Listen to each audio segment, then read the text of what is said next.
杨紫穿成这样真的很有淑女范。甜美的蛋糕裙精致又顶级，很显童胖。女明星们在出席公共场合的时候，往往都非常喜欢穿精致可爱的连衣裙，既能展现出自己的好身材，又能衬托出女性丰富的魅力。在众多款式的连衣裙中，甜美的蛋糕裙在年轻艺人中格外出名。一方面是因为蛋糕裙的宜人性非常吸引人，另一方面是因为蛋糕裙穿起来非常有气质。身体集中的星云同样可以有效地突出。艺人杨紫平时一身甜美的蛋糕裙现身，下图中的蓝色蛋糕裙更是显得格外有活力。她有一条顶级的蓝色裙子和一件羽毛蛋糕裙。吊坠的混搭，搭配妩媚的一字肩配置，呈现出迷人的气质和温婉的气质。的确，即使是一些童胖也不会影响她的魅力秀，而且随着丸子发的精致和进步，一字肩连衣裙对于女明星来说并不新鲜，她们在大事和小事中都非常正常。单肩连衣裙虽然穿搭率高，不难打，但其实并不能平衡个人对它的喜爱的收益。可以肯定的是，单肩连衣裙过于诱人。撞色圆领或高领连衣裙，一字肩连衣裙可以显露肩部和锁骨的优势，这样可以营造出淑女的性感魅力。而对比色和火辣妖娆的深 V 连衣裙，一字肩连衣裙会看起来大大丰富和空气。不仅如此，一字肩连衣裙还可以改变胸部的身材，尤其是手臂粗的女士，穿一字肩同样可以起到不错的修饰瘦身效果。杨紫的身材在标准人中是欠瘦的，但在女明星中就必须把她看成一个比例身材，尤其是胸围，万一穿的不合适，可以调整一下。在她过去的礼服中，曾经做过很多混搭，穿出来的照片看起来又胖又矮。更何况这件一字肩的连衣裙确实很适合她。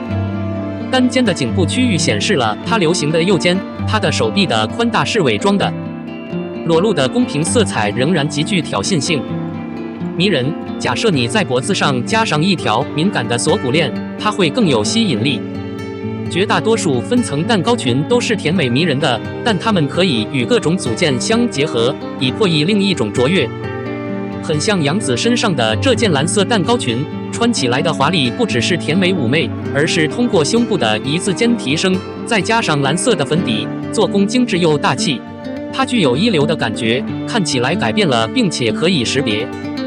松软的蛋糕裙同样可以遮住微胖的下半身，与薄胸区计划相结合，上紧下宽。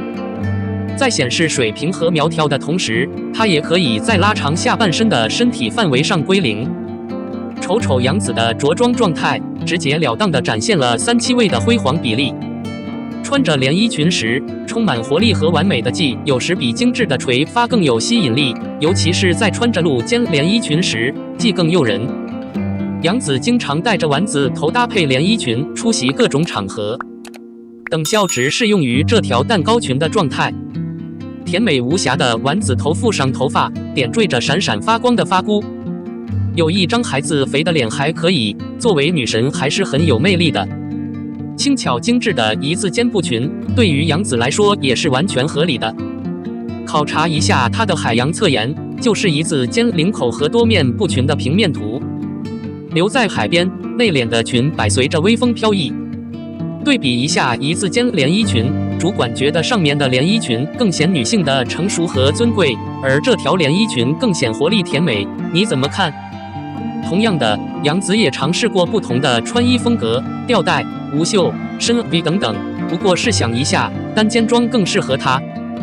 用吊带调查这件连衣裙，然后将其包裹在下面的图像中。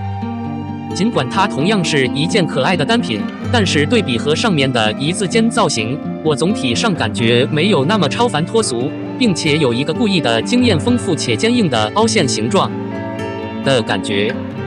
杨紫应该早就戴过这个了吧？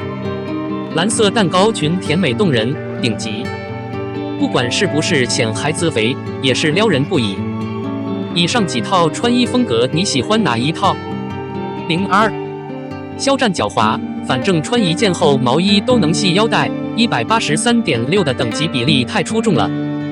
以策划人的身份被带入世间的肖战，整体风格高大上，在网络上始终如一。他是一位在设计方面有实力的男明星。此外，他还经常引出一些设计的东西和搭配技巧，造型可以使人熠熠生辉，显示出他们的伟大气质和魅力。不，新面貌很棒。穿一件厚厚的高领运动衫毛衣，可以把裤子的腰带固定起来。它看起来一点也不膨胀，但看起来完全时尚和敏感。这种融合可能只是像他这样的高个子就可以做到。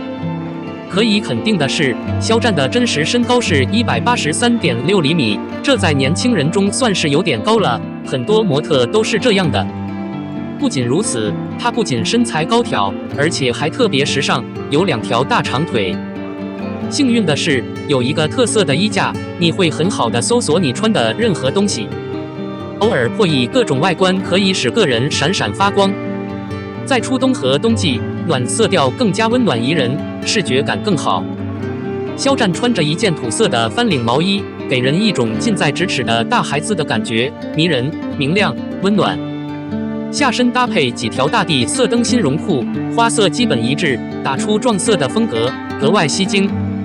在我们平时搭配的时候，我们经常会看到将衬衫或衬衫的两侧塞进裤腰带的搭配策略，因为它们是单薄的衣服，嵌入的时候会露出肚脐和肚脐，而卫衣则是更厚，并进入裤子。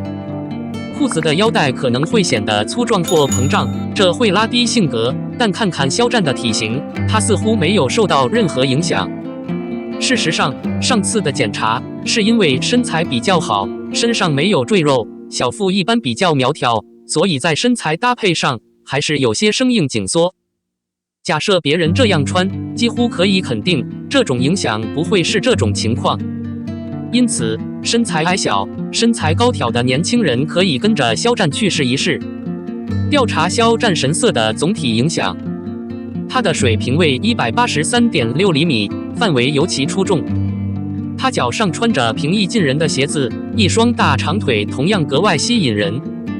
肖战就像一个移动衣架，他能破译不同的风格，还能玩出一些设计搭配或人物搭配，异常精彩。配上一头迷人的短发，一点点刘海改变了脸型和五官的亮点，颜值高了不少。肖战的面部元素是3层的，敏感的，有一种扎实的形式感。你看这张侧脸，非常的惊艳，你有没有被他感动？不得不说，气质和品味高的人，穿搭风格都会不断再现，同样可以搭配各种风格。肖战是一个正统的时尚达人，玩一些精明的风格，这是令人振奋的。事情就是这样，你喜欢他的衣服吗？03，《陈情令》又有好戏，孟子义在剧中加了个10爬里，因为当年的书迷。《陈情令》自2019年上映以来一直火爆，其实一直保持着较高的知名度和话题度。拍摄片也是代币一直追求的超凡脱俗的食物。另外，目前《陈情令》的新品又被爆料了。新的情节类似于莲花码头失火前，亡灵交去江家寻找危难中的魏无羡的情节。在第1部小说中，只有魏无羡、江澄与夫人和亡灵交的主人公。美食之中出现了孟子的身影。孟子陪着亡灵交去看肖战，肖战一脸纠结，孟子一脸凄惨。孟子一刚开拍就被抵制，说是加戏。然后孟子这才解释说他没有加戏，并传达了他隐藏在其中的抱怨。除了照片还有线条之外的好处，为孟子的附加表演增加了一个实雪橇。没有额外节目的评论可以称为侮辱。第1部作品在改编成影视的时候，内容会发生很大的变化，加戏删减是正常的。但是为什么大家不喜欢孟子的衣甲秀呢？孟子首先是附加的表演和深刻的表演，与魏无羡、江澄、温超、金子轩有个人圈套等等过去的内容。可以说孟子有女侠的光彩，人人都喜欢。再者，如果孟子的公平扩张卓有成效，那么第1作中主人公的光荣程度将完全不同。男主有一颗模范之心，豪爽豪爽，为蒋家肯苦苦解决自己的绝妙方案，更想着保护温家玉故，维护自己心中的公平。